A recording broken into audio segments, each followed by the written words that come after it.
धर्मशास्त्र में यह स्पष्ट तौर से प्रमाण है कि समय कभी किसी का नहीं है। ना समय कभी किसी के लिए रुका है और ना कभी किसी के लिए रुकेगा। लेकिन कहा जाता है कि जब आपके जीवन में जन्म कुंडली या गोचर में आपके फेवर में कोई ग्रह आ जाए तो इसको कहा जाता है कि समय जो है आपके फेवर में आ गया है। इसलिए जिसके फेवर में यानी जिसका साथ उसका समय दे दे, ऐसे व्यक्ति पूरी दुनिया में अपना नाम कमाता है, भले वो कोई गलती ही क्यों ना करे, क्योंकि उसका समय उसके साथ है।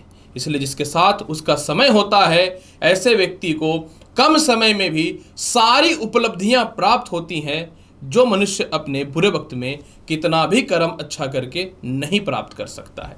इसलिए समय बहुत महत्वपूर्ण है और ज्योतिष शास्त्र में अच्छे ग्रहों की दशा, अंतरदशा या गोचर में आना समय का ही कारक होता है। नमस्कार प्रिय धनु राशि वाले, मैं हूं एस्ट्रोलॉजर डॉक्टर रवि गुप्ता और स्वागत करता हूं आज के मेरी बहुत ही खास कार्यक्रम में।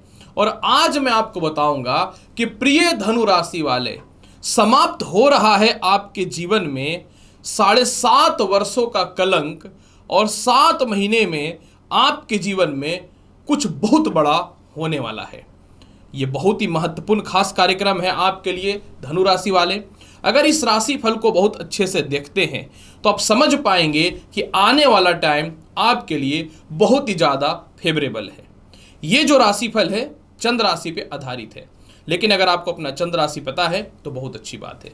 अगर आपको अपना चंद्र राशि नहीं पता है तो आप लग्न या नाम के हिसाब से इस जानकारी को देखिए, तो आप समझ पाएंगे कि जीवन में अच्छे समय बोल के ही आते हैं।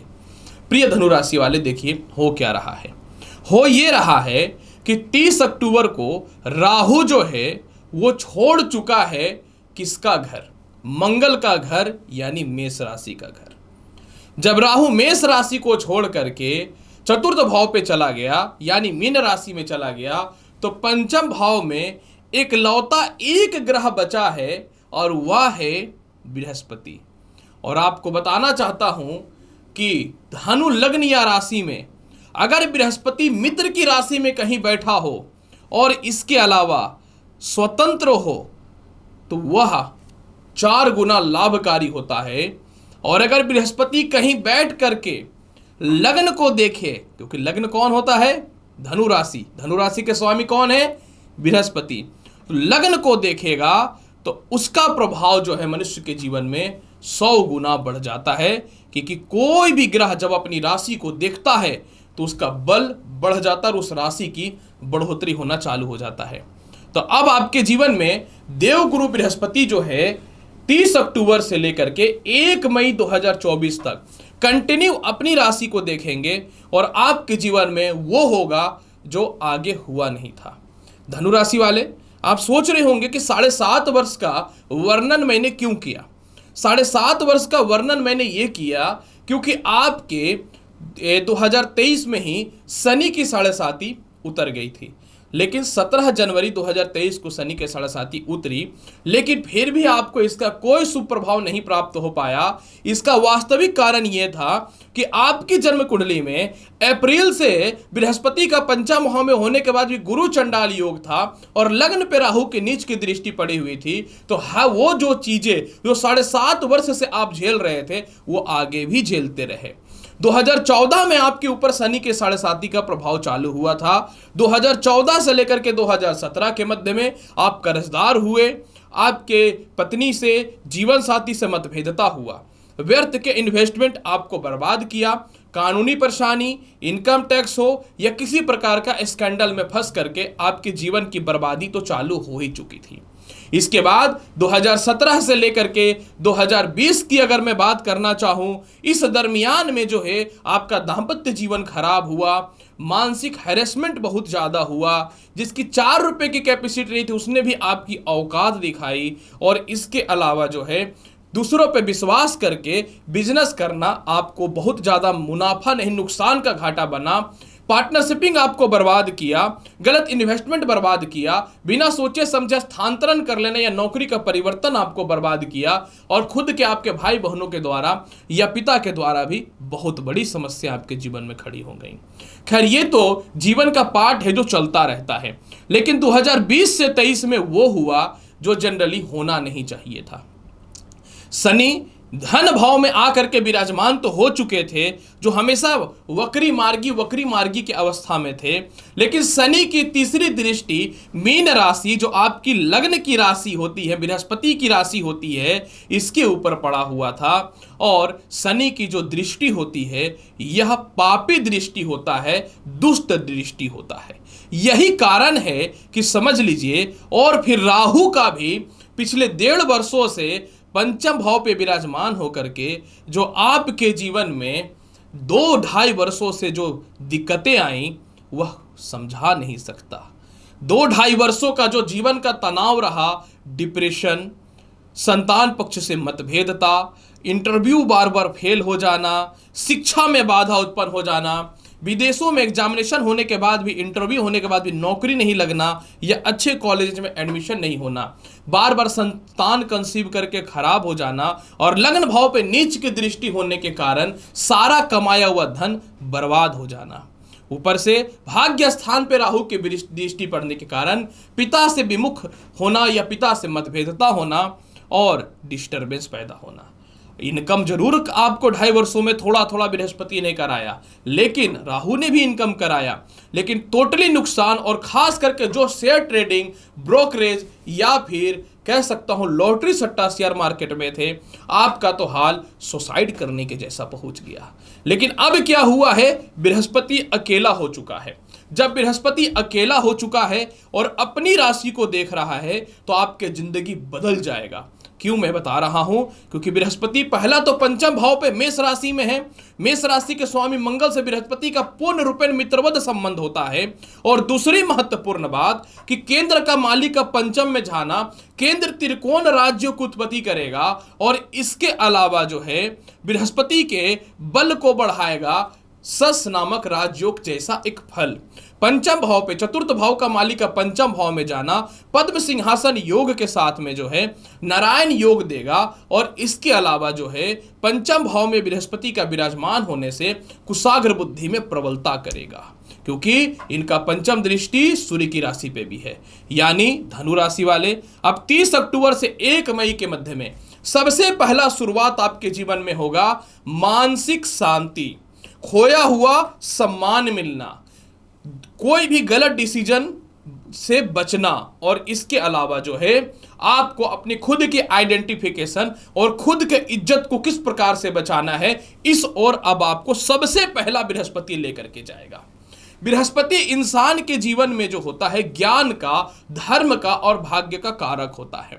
और पहला घर जो होता है मनुष्य के जीवन में, यह होता है उसकी खुद की आइडेंटिफिकेशन, उसका सम्मान, उसका सफलता और समाज और लोगों के मध्य में उसका इज्जत। ये सभी चीजें बृहस्पति प्रदान करेगा।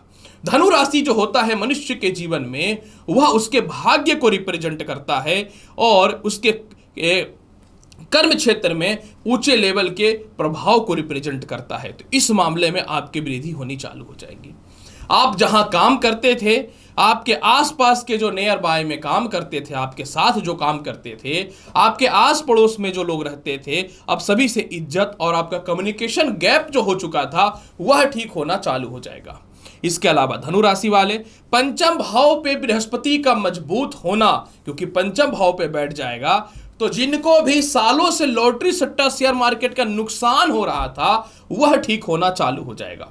इसके अलावा धनु राशि वाले पंचम भाव पे बृहस्पति का प्रबल होने से आपके जीवन में संतान से जो आपकी मतभेदता थी, संतान जो गलत ट्रैक पे चला गया, जिसके चलते आपकी इज्जत तार तार हुई, वह ठीक होना चालू हो जाएगा। लव लाइफ में आप अच्छे अपने आप को प्रेजेंट करने का को भी कोशिश करते थे, लेकिन ऐसा संजोग नहीं बन पा रहा था कि अपने आप को सही साबित कर पाए। इस मामले में सुधार होना चालू हो जाएगा।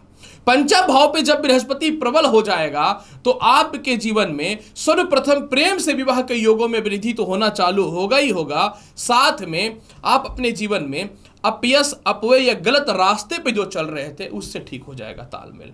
आपके संतान आपके धन को हड़प लिए थे या आपके संतान आपको छोड़ करके चले गए थे, उससे लाभ मिलना चालू हो जाएगा। और पंचम भाव में प्रबलता, आपकी नौकरी चली गई थी या उसमें किसी प्रकार का कोई केस मुकदमा चल रहा था, वह भी 7 महीने में आपके जीवन में वापस आता हुआ दिखेगा। चतुर्थ भाव का मालिक का पंचम भाव में जाने से काफी समय से आप चाह रहे थे कि मेरे घर के आसपास ट्रांसफर या पोस्टिंग हो जाए, वह ठीक होना चालू हो जाएगा।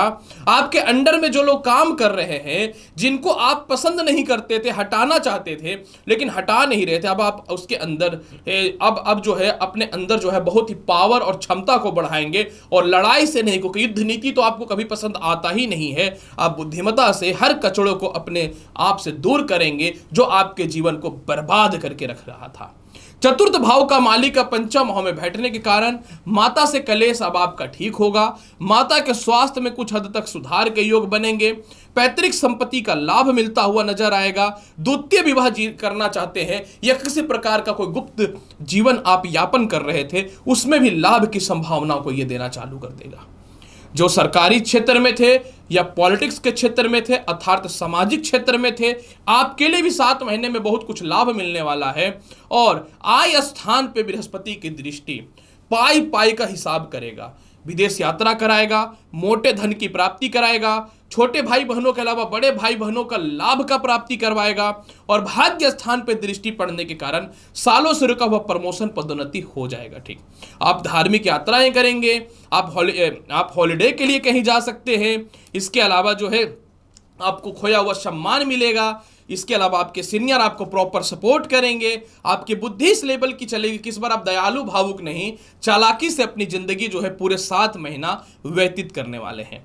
इसके अलावा धनु राशि वाले, भाग्य स्थान पे इनकी प्रबल दृष्टि पड़ने के कारण जो है यह स्थान जो होता है धन से अष्टम होता है। जहां भी आपका धन फंसा हुआ था वह धन तो निकलना तय है। और इसके अलावा जो है षष्टम भाव से द्वादश से बृहस्पति का पंचम होना, षष्टम होना केस मुकदमा और कर्ज से भी बाहर कर रहा है। आय स्थान पे बृहस्पति की दृष्टि बड़े भाई बहनों के पास या रिश्तेदारों के पास जो पैसे फंसे वह तो निकलेगा ही निकलेगा। इस बार जीवन में आप अत्यधिक स्वार्थी होकर के अपने स्वार्थ के लिए 7-8 महीने के लिए जीने वाले हैं। तो मैं क्यों ना बोलूं कि 7 महीने में जो आपके जीवन में कुछ बड़ा होने वाला है वो 7.5 वर्षों का पूरा वसूल हो जाएगा। फिर भी इसके प्रभाव को बेहतर बनाने के लिए आपको क्या करना चाहिए? फिर भी इसके प्रभाव को बेहतर बनाने के लिए प्रत्येक दिन आपको क्या करना है? विष्णु सहस्त्रनाम का पाठ करिए। गुरुवार के दिन ड्रिंक और नॉनवेज बंद कर दीजिए। और इसके अलावा जो है प्रत्येक दिन ओम विष्णु विष्णु मंत्र का जाप कीजिए। अगर आपके पास तांबे का कड़ा है तो वो धारण कीजिए, पीतल का कड़ा है तो वो धारण कीजिए, अगर सोने का कड़ा है तो वो धारण कर लीजिए। और इस बार आप अपने ट्रैक पे जा रहे हैं क्योंकि ग्रह और समय आपके फेवर में है। तो प्रिय धनु राशि वाले, उम्मीद करता हूं कि बताई गई जानकारी से आप बहुत ही प्रसन्न हुए होंगे और समझ भी गए होंगे। अगर आप चैनल पर नए आए हैं तो लाइक करिए, शेयर करिए, सब्सक्राइब करिए। मिलूंगा अगली वीडियो में और अच्छी जानकारी के साथ। तब तक के लिए एस्ट्रोलॉजर डॉक्टर रवि गुप्ता का नमस्कार। अच्छे से रहिए। धन्यवाद।